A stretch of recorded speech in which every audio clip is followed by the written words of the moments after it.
want to do a little review of polynomial division. Hopefully you've seen some of this stuff before, but might need to knock off some of the rust.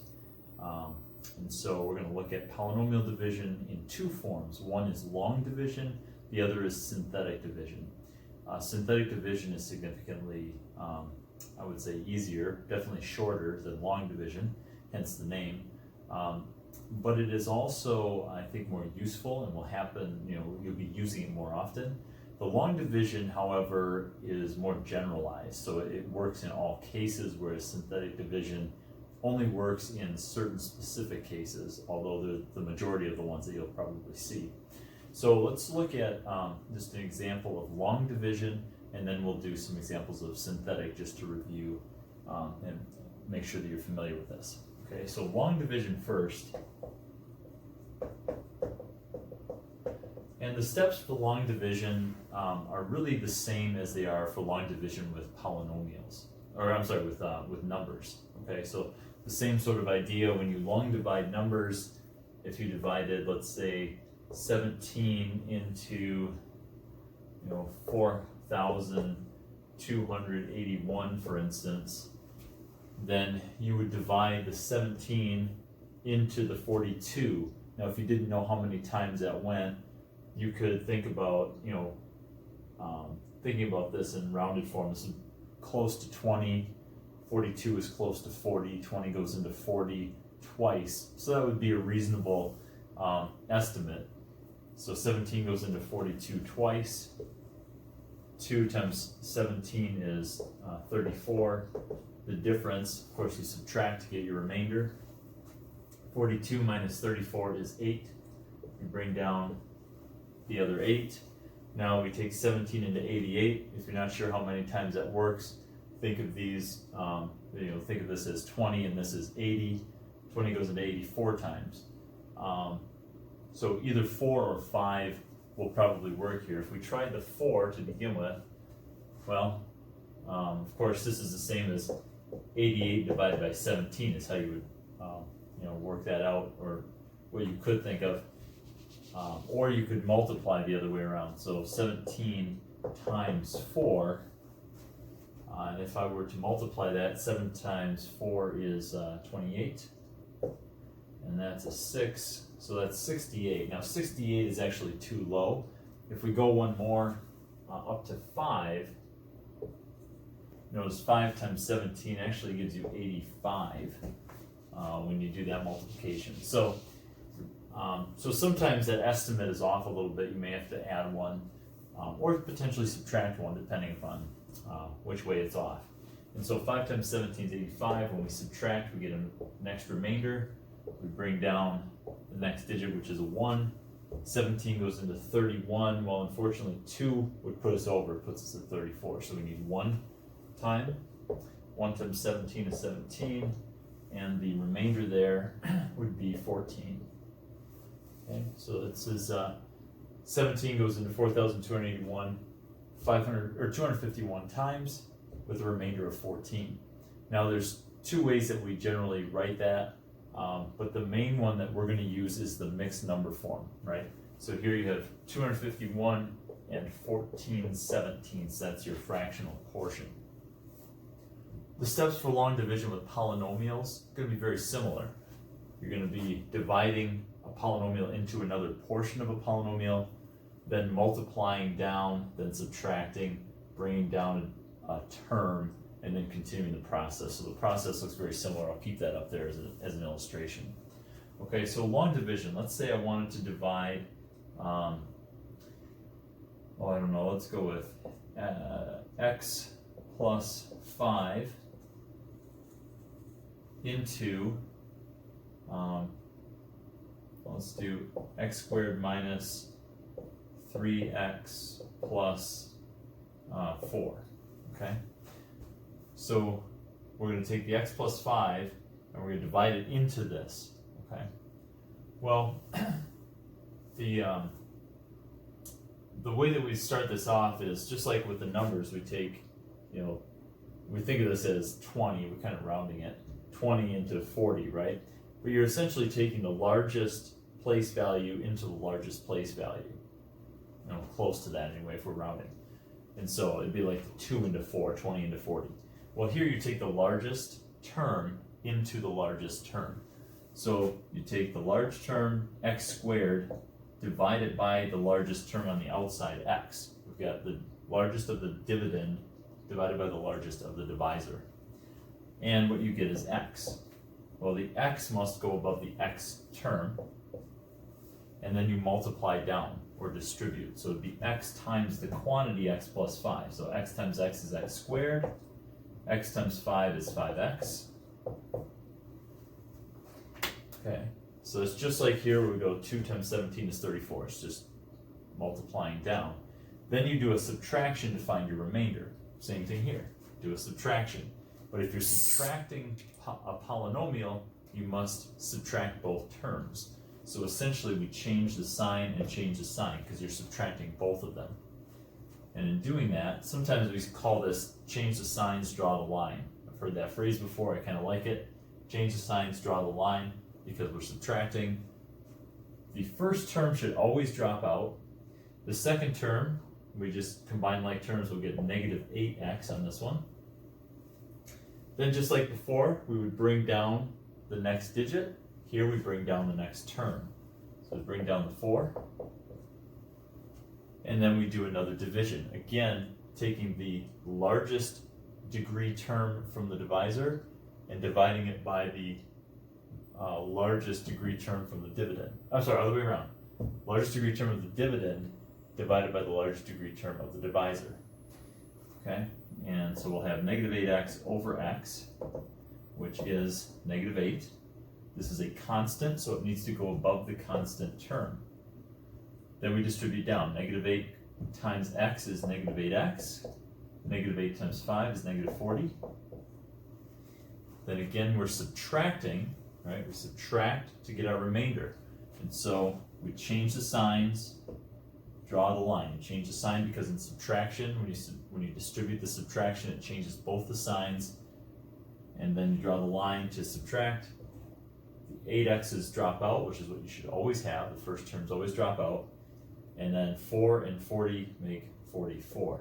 So our remainder is 44. And that means our quotient is x minus 8 with a remainder of 44. Now, remember with the numerical example, we were able to write our remainder over the divisor as a fraction.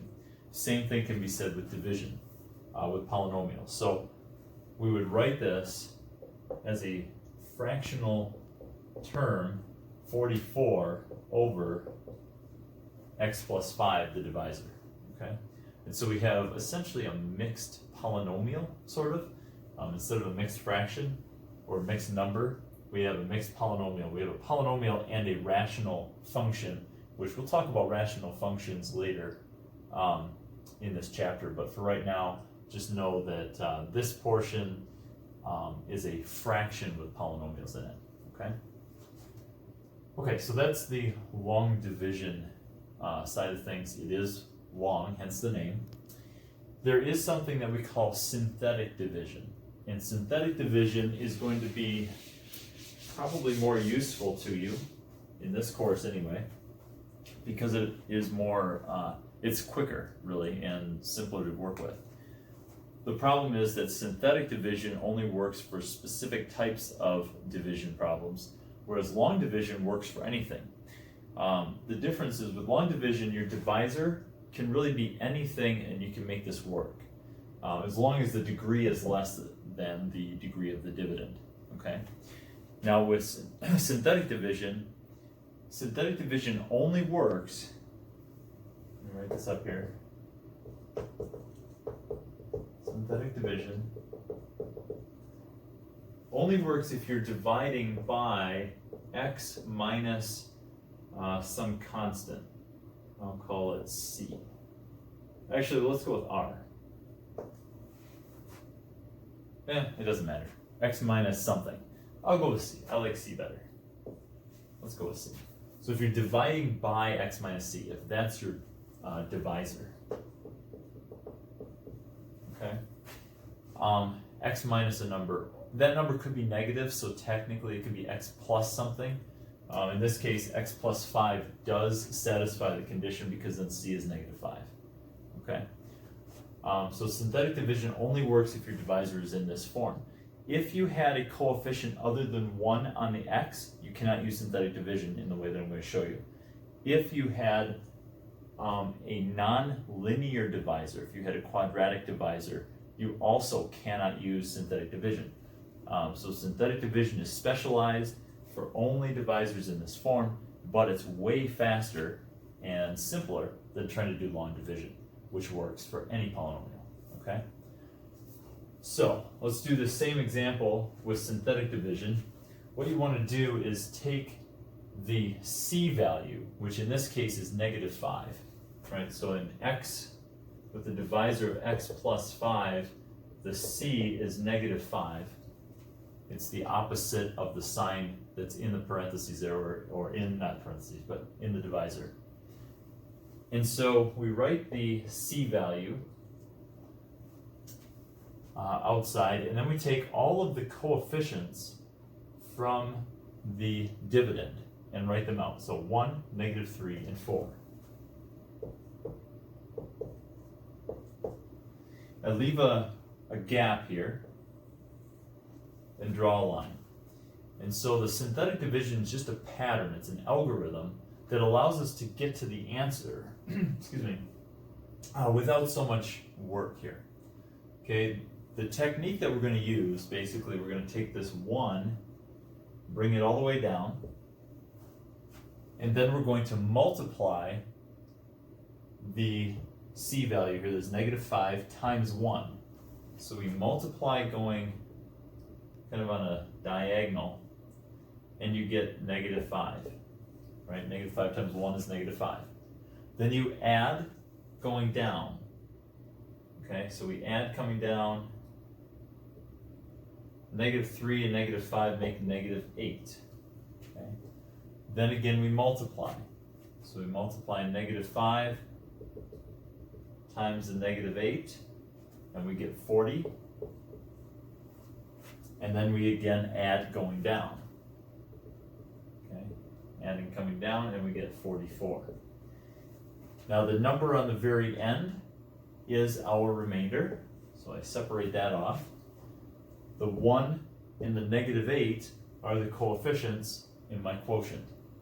Okay, so my final answer, based upon this bottom line, is x minus 8 plus the 44 over the original divisor of x plus 5. Okay, so you can see how that is way faster, simpler, just some simple arithmetic, multiplying, adding, and that's all you have to do. You don't have to worry about changing the signs, you don't have to worry about distributing a polynomial. It's very simple, multiplying and adding, arithmetic only, get the exact same answer. Very cool trick. We'll do a couple more examples like this because I think this is very important for you to know how to work through. Long division, again, you may see it a few times. If you have to do it, refer back to this video to get an outline, but generally speaking, we'll be using the synthetic division throughout this material. So let's say I do another example. And this time, I'm going to take the polynomial, let's go, marker is dead. Let's go with 4x cubed minus 8x plus 3 over x minus 2. Okay?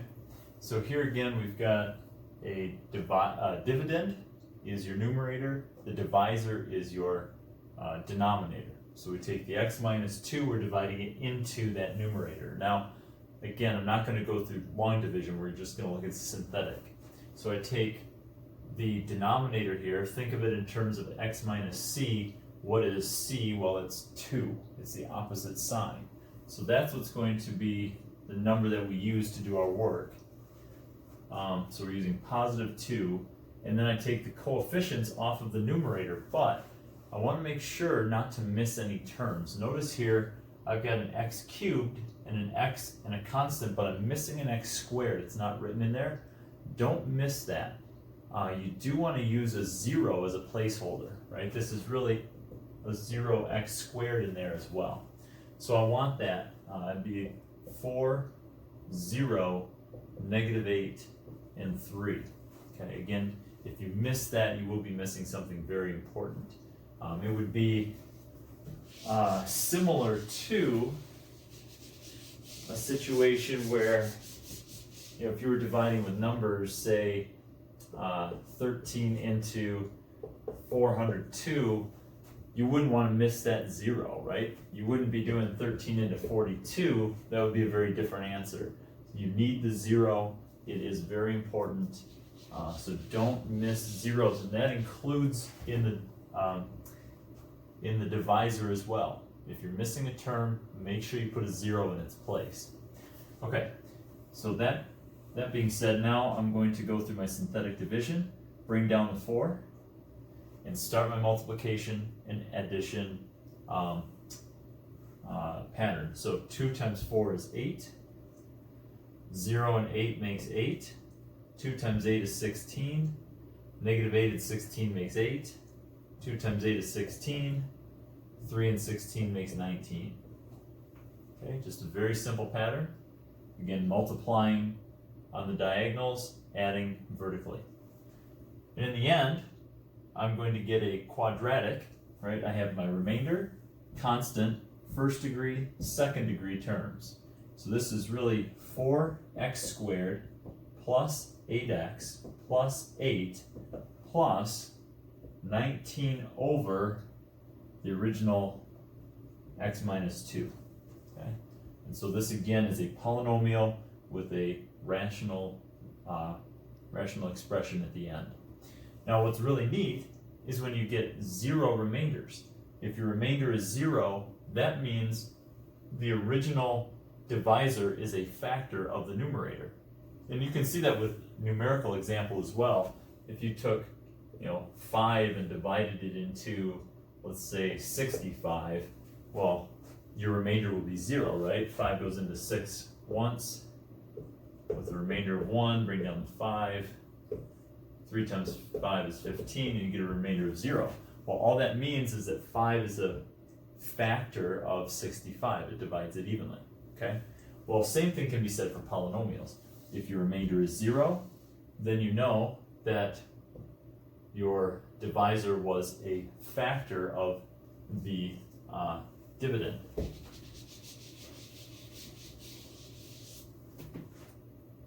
Okay, so a quick example, something like that would be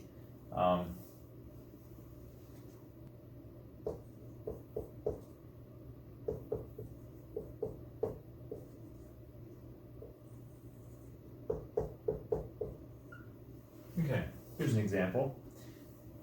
If I were to take and use synthetic division, x plus 5, the c value is -5, right? So -5 goes on the outside. Then I take all my coefficients from the numerator. I don't have any missing terms, so I just go with 2, 9, -5. Draw my line, bring down my 2, and then proceed with multiplying and adding. -5 times 2 is -10. 9 and -10 makes -1. -5 times -1 is +5. Add down, you get a 0. That's your remainder. So the remainder is 0. And then, if you construct your final polynomial, the quotient is simply 2x minus 1. Remember, remainder, constant, first degree, and so forth. They increase by degree. So that tells us that this ratio here is equal to, I'm in parentheses, is equal to 2x minus 1. Okay? Well, that also tells us that if I multiply both sides of this equation by the denominator, an end result is that the numerator, 2x squared plus 9x minus 5, factors into 2x minus 1 and x plus 5. So it's kind of a convenient way to look at that. Okay. So again, synthetic division is going to be very useful here. Long division, less useful, but still an important skill to have.